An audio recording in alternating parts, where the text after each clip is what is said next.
Hello everyone and welcome. In this first video, we will talk about workflow. And to set up a good workflow management system, the very first and one of the most important things you need to do is check on your user management. Therefore, we will go to the users. We see here the user Steven Lemons, and we will check his permissions. There we can see for the workflow management, Steven can approve invoices. He's also an admin, so he can also approve on unassigned overrule specifics and work on purchase orders. So this is something you can set out for each and every user of the S-Link platform. First step in setting up a good workflow management system is the user management. Now we will talk about how to set up a workflow. Therefore, we go back to the settings and you will see here the buttons that are connected to our element of workflows. At this moment, I will not go deeper into the admin overview because this is actually part of the workflow as is. But I will first talk about approvers and workflow definitions. Let's have a look at the approvers. After the user management, you will have to appoint the approver list and how you can put them into the system. So here you see we've already made some approvers and we can simply add an approver. We can select somebody and at that moment we will have a couple of settings to make. Example given, the approver limit. Does this person has a limit that he or she can approve, let's say 50,000 euros? Does this person also has a manager on top of him? Or in this case, he might be the manager of somebody else. And then you can check here who needs to be notified when something is happening.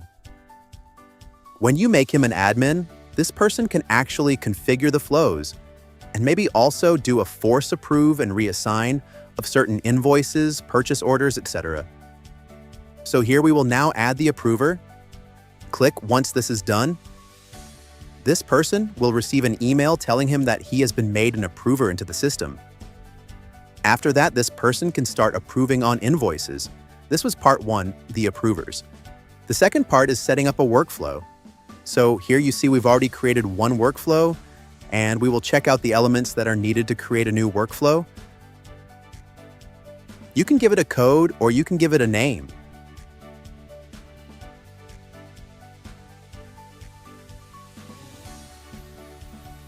And let's talk about invoices. The priority is actually just a number you can give.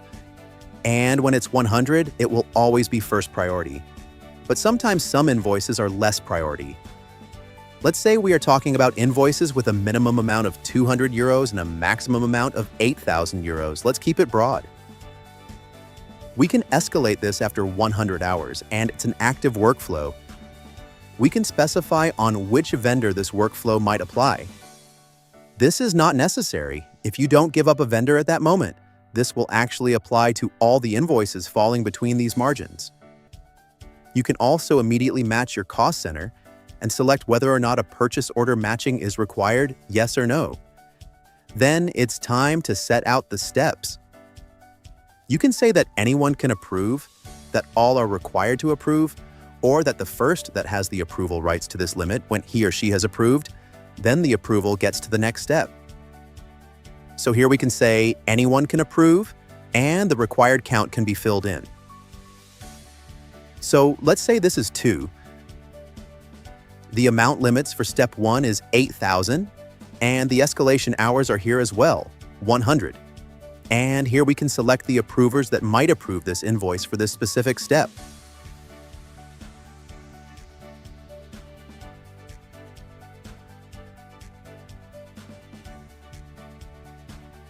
We can then add a second step, and here you say all required.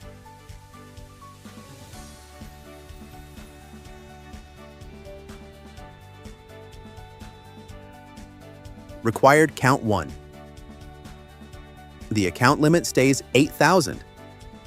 The escalation hours 50. And here you can select only one approver.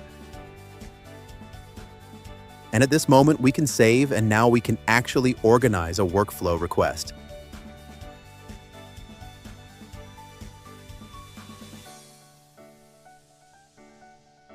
Last but not least, we need to let the workflow run.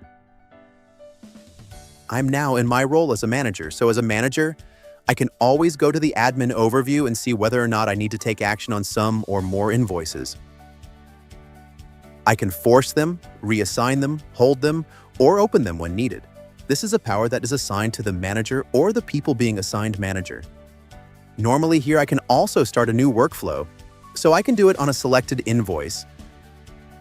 Let's say this one, and we will use the workflow we just created. Start a new workflow, everything will be assigned, and now I can check in my personal approval queue. I will see here that the invoice I just selected is in my approval queue. I can also check pending invoices, invoices on hold, and which were completed today. Here you see the invoice has been assigned to me and maybe also to other people. So this is the approval detail where I can see in step 1 that me and my colleagues are allowed to approve on this invoice. And in step 2, the overall manager needs to approve as the final step before payment. Personally, I can now approve, and then we only needed one of these 3 people, their approval, so it can go further to the next step. Therefore, I will approve now.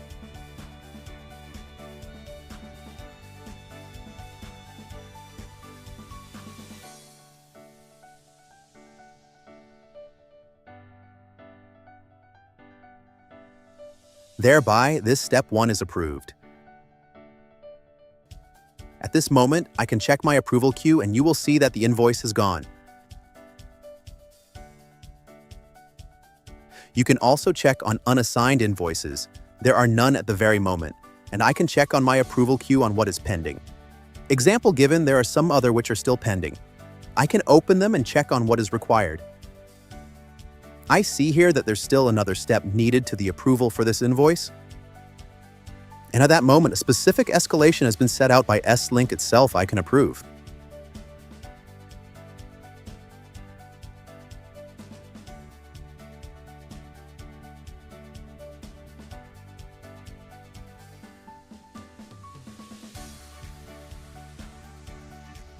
Approver is not assigned to the current step.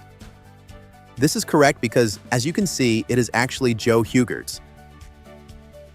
Therefore, I can now go to the management and the admin overview. I can look up here this invoice and I can force approve via the forced approver workflow.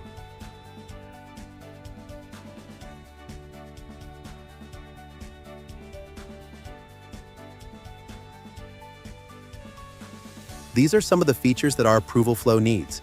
It is important to understand that all this is available without any user limit or without any extra licensing costs for extra users. Thanks a lot for watching.